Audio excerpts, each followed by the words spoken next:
Holidays-nale, adu namma GT Holidays da. South India's #1 travel brand. Experience the next level of imaging with the Vivo X100 series. Buy now. And you will call me Captain Miller. எப்போ பார்த்தாலும் ராமர் ராமர் ராமர் ராமர் ராமர். சரி, அது ஏன் Bharatiya ஜனதாவினுடைய property ஆகிடுச்சு, சொந்த சொத்தாயிருச்சு? ராமர் மற்ற கட்சிகளுக்கு இல்லையா, மற்ற மக்களுக்கு இல்லையா? நீங்கள் நல்லா வெளிப்படையாக பார்த்தீங்கன்னா பாரதிய ஜனதாவுக்கு தலைவர் ராமர், பொதுச் செயலாளர் பிள்ளையார். பசுமாடு பாகிஸ்தான் பக்கத்து நாடு, ஜெய் ஸ்ரீராம், பாரத மாதாவுக்கு ஜெய். நாளை தவிர வேறு கோட்பாடு கொள்கை இதை வச்சிருக்கலாம். இந்த பாகிஸ்தானை தூக்கி மலேசியா சிங்கப்பூருக்கு அங்கிட்டு வச்சுட்டிங்கன்னா இவனுக்கு 10 பைசாவுக்கு வேலை கிடையாது. பக்கத்தில் இருக்கனால இழுத்து இழுத்து ஹெய் பாகிஸ்தான் ஜெய் பாகிஸ்தான் வந்துடும். ஆசாத் காஷ்மீரை திருப்பி எடுப்போம், எடுங்க. அப்படி சீனா ஆக்கிரமிப்பு காஷ்மீரையும் கொஞ்சம் எடுங்க. அதை கொஞ்சம் பேசுங்களேன். இங்கே ராமர் பிறந்ததற்காகவோ இங்கே ராமர் கோயில் இருந்ததற்கோ வரலாற்று சான்றுகளோ தொல்பொருள் ஆய்வோ இல்லை. ஆனால் இருந்ததாக நம்பப்படுது. அந்த நம்பிக்கையின் அடிப்படையில் இந்த தீர்ப்புன்னு சொல்லுது. இதை நம்பிக்கையின் அடிப்படையில் கொடுக்குற என்னுடைய நீதிமன்றம் முத்தலாக்கு சட்டத்தின் அடிப்படையில் தீர்ப்பு. முத்தலாக்குங்கிறது நம்பிக்கை தானே. சார், இன்னொரு பக்கம் இப்போ ராமர் கோவிலில் பிரதமர் மோடி தலைமையில் அது நடக்கிறத சில சங்கராச்சாரியார்களே சனாதன தர்மம் பற்றிய பெருமக்கள் தான் இதுக்கு விளக்கம் தரணும். ஏன்னா வெங்காலும் சூத்துற அவன் வந்தால் தீட்டுப்பட்டுரும். நாட்டின் பிரதம அமைச்சர், முதன்மை அமைச்சருக்கே இந்த நிலைமை. நாட்டின் முதல் குடிமகள் திரௌபதி முர்முக்கு பாராளுமன்ற குடியரசின் தலைவருக்கே அந்த பாராளுமன்ற கட்டடத்தில் வந்து அதுக்கு ஆளை திறக்கிறதுக்கு நடிகையெல்லாம் உட்காந்துருக்காங்க தம்பி. நாட்டின் முதல் குடிமகளுக்கு அப்படித்தான் மரியாதை இல்லை, அது ஒரு முறை இருக்கு. அவன் கட்டின கோயில் அப்போ நான் கும்பிட மாட்டேன்னு சொல்லிட்டு போ. சார், அயோத்தி கோவில் ராமர் கோவில் திறக்கிறாங்க, அது குறித்து உங்களுடைய பார்வை? நான் ஒரு கவிதை இருந்தேன், ராமர் பாபர் அயோத்தி அயோத்தின்னு எழுதியிருந்தேன். அதே மாதிரி இது ஒரு கொடுமை தம்பி. இது அவங்களுக்கு வந்து அரசியல் இல்லை. ஆழ்ந்து பார்த்தீங்கன்னா இந்த நிலத்தில் வந்து பன்னெடுங்காலமாக வந்து நீண்ட காலமாக வந்து கட்சி அரசியல், தேர்தல் அரசியல் தான் இருக்குது. மக்கள் அரசியல் இல்லை. மக்களினுடைய நலன் கட்சி, சரி கட்சி இருக்குது, தேர்தல் 5 வருஷத்துக்கு ஒரு தடவைடா, இடையில பார்த்து தேர்தல்டா. அது முடிஞ்ச பிறகு மக்களை பற்றி தான் சிந்திக்கணும். அதுக்கு தான் அதிகாரம். அப்போ அது மக்களுக்கு என்ன செய்யலாம், எது செய்யலாம், எப்படி செஞ்சால் அவங்க வாழ்க்கை தரத்தை உயர்த்தலாம், வறுமையை போக்கலாம், பசி இல்லாத இது பண்ணலாம், இது எப்படி தடையற்ற மின்சாரம் கொடுக்கலாம், கல்வி எப்படி கொடுக்கலாம், தூய குடிநீர் எப்படி உணவு பண்ணலாம், நஞ்சில்லா காற்று எப்படி, மாசில்லா காற்று, நஞ்சில்லா உணவு, இதெல்லாம் இப்படி யோசிக்கிறது ஒன்று இருக்குல்ல. அதெல்லாம் இல்லை. அடுத்த தேர்தல் அதை நோக்கியே போகிறது. அதுக்கு தான் இந்த இலவசம் அரிசி, இந்த மிக்சி, இந்த 1000, 6000, 500 இதுலேயே ஓட்டுறது. அது மாதிரி இது ஒரு உணர்ச்சி. மனிதனுக்கு சாதி, மதம், கடவுள் இந்த உணர்ச்சி டபக்குன்னு பற்றிக்குது. இப்படி தான் நீங்கள் பார்க்கணும். அரசியலுங்கிறது எல்லா உயிருக்கும் இருக்குது. அரசியலுங்கிறது ஒரு வாழ்வியல். ஒரு அதிகாரத்துக்கு வர வந்து வெறும் மனிதனுக்கு மட்டுமே அரசியல் பண்ணி உனக்கு வேலை வாய்ப்பு தரேன், உனக்கு இது மிக்சி கொடுக்குறேன், கிரைண்டர் கொடுக்குறேன், செல்ஃபோன் கொடுக்குறேன், இப்படியே பேசிகிட்டு இருந்தால் சரி வராது. உலக உயிர்கள் வந்து உடைமை இந்த பூமி. அதில் அதை எல்லாருக்கும் உண்டான அரசியல். ஆடும் காப்பாற்றப்படணும், மாடும் காப்பாற்றப்படணும், பூனையும் காப்பாற்றப்படணும், கட்டும் விஷம் கொண்ட பாம்பும் காப்பாற்றப்படணும். என்ன ஒன்று சார்ந்து இருக்குது இந்த உலக உயிர்கள். அப்போ அதை பற்றி நீ சிந்திக்கிறது இல்லை. வெறும் அற்ப மனிதனுக்கு மட்டுமே பேசி அவன் ஓட்டை வாங்கி அதிகாரத்தில் இருந்துக்கிட்டு காடு, மேடு, கடல், மணல் எல்லாத்தையும் அழிக்கிறேன். இதுதான் இதில் நடக்கிறது. இதில் ஒரு வழிபாடுங்கிறது வாழ்க்கையில் ஒரு அங்கம். ஒரு இறை வழிபாடுங்கிறது இது. அதுவே வாழ்க்கை கிடையாது. எப்போ பார்த்தாலும் ராமர் ராமர் ராமர் ராமர் ராமர். சரி, அது ஏன் பாரதிய ஜனதாவினுடைய ப்ராப்பர்ட்டி ஆகிடுச்சு, சொந்த சொத்தாயிருச்சு? ராமர் மற்ற கட்சிகளுக்கு இல்லையா, மற்ற மக்களுக்கு இல்லையா? நீங்கள் நல்லா வெளிப்படையாக பார்த்தீங்கன்னா பாரதிய ஜனதாவுக்கு தலைவர் ராமர், பொதுச் செயலாளர் பிள்ளையார், விநாயகர். அதானே இருக்குது. வேறு ஏதாவது இருக்குதா, கொள்கை இருக்குதா? பசுமாடு பாகிஸ்தான் பக்கத்து நாடு, ஜெய் ஸ்ரீராம், பாரத மாதாவுக்கு ஜெய். நாளை தவிர வேறு கோட்பாடு கொள்கை இதை வச்சிருக்கலாம். இந்த பாகிஸ்தானை தூக்கி மலேசியா சிங்கப்பூருக்கு அங்கிட்டு வச்சுட்டிங்கன்னா இவனுக்கு 10 பைசாவுக்கு வேலை கிடையாது. இந்த பக்கத்தில் இருக்கனால இழுத்து இழுத்து ஹெய் பாகிஸ்தான் ஜெய் பாகிஸ்தான் வந்துடும். ஆசாத் காஷ்மீரை திருப்பி எடுப்போம், எடுங்க. அப்படி சீனா ஆக்கிரமிப்பு காஷ்மீரையும் கொஞ்சம் எடுங்க. அதை கொஞ்சம் பேசுங்களேன். சரி, அருணாச்சல பிரதேசம் என்னதுன்றான்ல சீனா, தோலைச்சி பிராராஸ்கள் ஏன் இடம் அது சொல்லுங்க, ஒரு தடவை சொல்லுங்க பாப்போம். சும்மா இதாக பேசிட்டுருக்குது. இங்கே பாருங்க, நீங்கள் ராமர் கோயில் கட்டுங்க, ஏதாவது செய்யுங்க, அது ஒன்றும் பிரச்சனை இல்லை. அதில் அதையே ஒரு நாட்டினுடைய ஒரு பெரிய பிரச்சனையை கொண்டு போகிறது எப்படி? பல கோடி மக்கள் இரவு உணவு இல்லாமல் படுக்க போகிறாங்க. பல கோடிக்கணக்கான குழந்தைகள் இரவு உணவு இல்லாமல் தூங்க போகுது.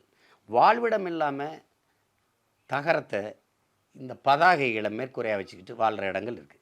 நீங்கள் ட்ரம்ப் வரும்போது 7 அடி மதில் சுவரை கட்டி மறைச்சிங்க, குடிசைகள் தெரியக்கூடாது. நான் கூட சொன்னேன், அந்த கற்களை வச்சு அவனை வீடை கட்டி கொடுன்னு கூட சொன்னேன்.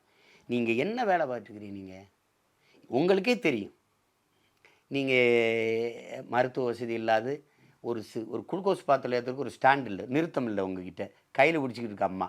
கடைசியாக காஞ்சிபுரத்து வரைக்கும் அதே நிலைமை வந்து தான் ஒரு தொடப்ப குத்து கட்டையை வச்சுட்டீங்க. அது குஜராத் மாடல், இது திராவிட மாடல். ஒன்றும் பெரிய வித்தியாசம் இல்லை. அம்மா செத்து போனாலும் அப்பா விட முடியலைனோ தோளில் தூக்கிட்டு வருவான் தொட்டியை கட்டி, இல்லைன்னா சைக்கிளில் அந்த இதில் வச்சு பாரில் வச்சு பொண்டாட்டியோட தூக்கிட்டு போனதெல்லாம் இருக்குது. நீங்கள் வட இந்தியர் பார்த்துருப்பீங்க. இந்த அளவுக்கு தான் உன்னுடைய வளர்ச்சி திட்டங்கள், மக்களின் நலன் சார்ந்த செயல்பாடுகள் இருக்குது. இதில் வந்து ராமருக்கு கோயில் கட்டுறேன்னு நீங்கள் சொல்கிறீங்க, கட்டுங்க. நான் தொடக்கத்துலேயே சொன்னேன், சரியாக கட்டி தேர்தல் நேரத்தில் திறப்பாருன்னு. அப்போவே சொல்லியிருக்கேன். நீங்கள் ஆனால் பழைய பேட்டில் இப்போ திறக்கிறாருன்னு முழுமையடையில் ஒரு தளம் கட்டியிருக்கிறார். இதில் வந்த எல்லாரும் வந்து இந்த இது இல்லைன்னா இந்து மதத்துக்கு எதிரானவன்னா இது எப்படி ஏற்படுது? நீதிமன்றமே சொல்லுது, இங்கே ராமர் பிறந்ததற்காகவோ இங்கே ராமர் கோயில் இருந்ததற்கோ வரலாற்று சான்றுகளோ தொல்பொருள் ஆய்வோ இல்லை. ஆனால் இருந்ததாக நம்பப்படுது. அந்த நம்பிக்கையின் அடிப்படையில் இந்த தீர்ப்புன்னு சொல்லுது.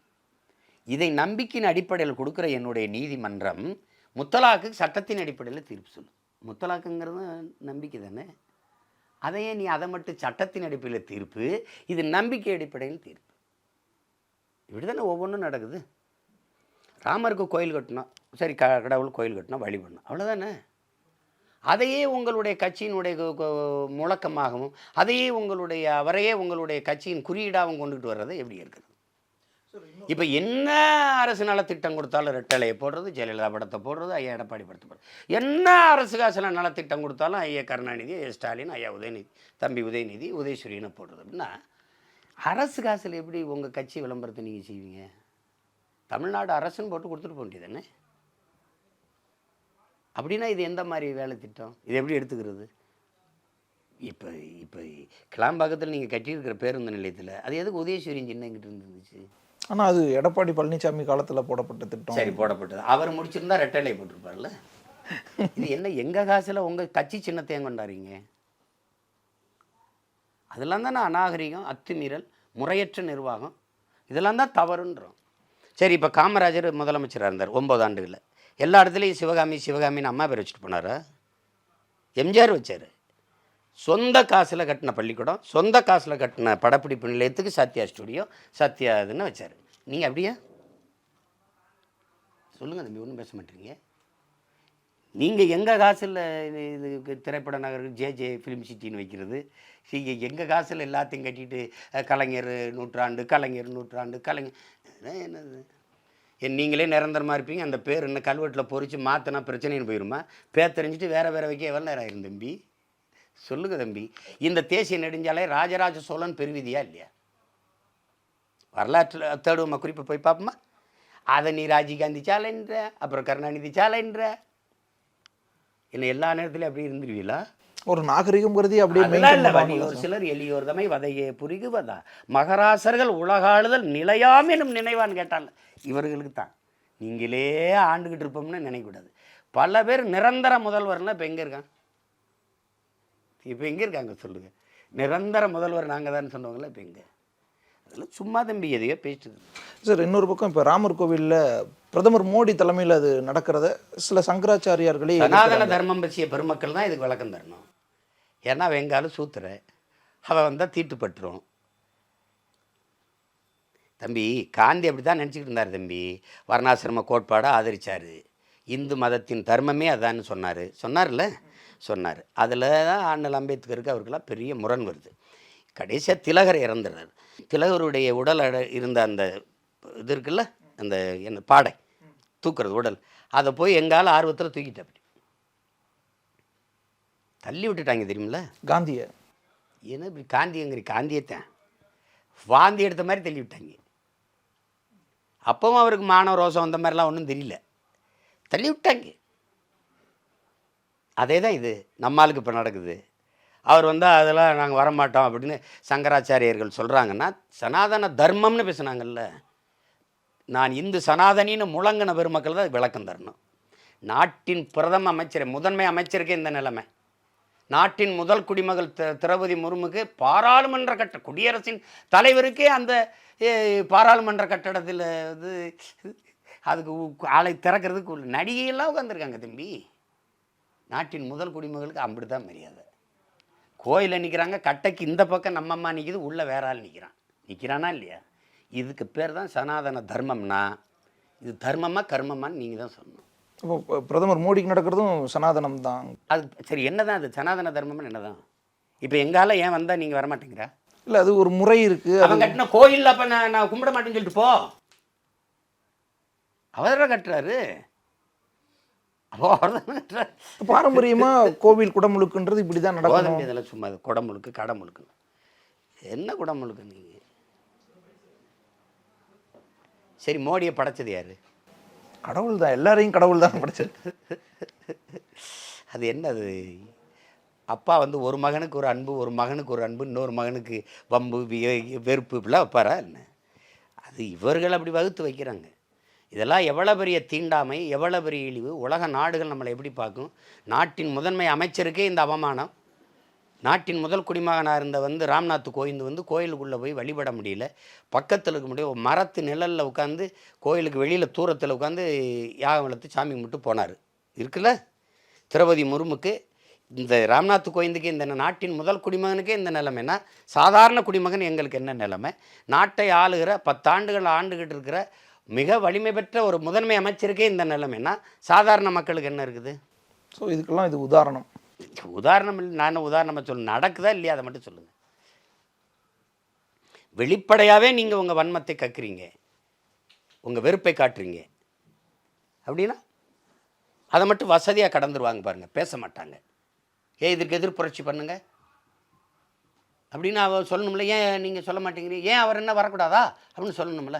அப்போ இத்தனை ஆண்டுகள் போராடி சமூக விடுதலை, வர்க்க விடுதலை இதெல்லாம் பேசி அவர் கீழ்நிலையிலிருந்து போராடி இந்த நாட்டை ஆளுகிற முதன்மை இடத்துக்கு வந்தும் கூட அவர் மேலே சுமத்தப்பட்ட தீண்டாமை ஒளியலினா, இது என்ன நீங்கள் சகோதரத்துவம் சமத்துவம் கொண்ட நாடுன்னு பேசுகிறீங்க? வேற்றுமையில் ஒற்றுமையெல்லாம் பேசுகிறீங்க. வெற்று வார்த்தை தானது. அப்புறம் தீண்டாமை அன்டச்சபிலிட்டி ஸ்கிரைம்னு கடிதத்தால் இருந்தால் போதுமாடா? ஏன்டா அது நடைமுறையில் கடைப்பிடிக்க மாட்டேங்கிறீங்க? தீண்டாமை கொடுமை, இதை ஒழிப்பதே நம் கடமை. பாடத்திட்டத்தில் நீங்கள் எழுதி வச்சுருக்கீங்க, நாங்கள் படிக்கிறோம். செயல்பாடுங்க. மது வீட்டுக்கும் நாட்டுக்கும், மது உடலுக்கும் உயிருக்கும் நாட்டுக்கும் கேடு. வீட்டுக்கு கேடு, உயிருக்கு கேடு, நாட்டுக்கு என்ன கேடுங்கிற கதையா நீங்கள் இது எழுதி வைக்கிறதோட சமூக பொறுப்பு முடிஞ்சிருதுன்னு நினைக்கிறீங்க. அதான் தவறு. Holidays-nale, adu namma GT Holidays da. South India's #1 travel brand. Experience the next level of imaging with the Vivo X100 series. Buy now. Captain Miller.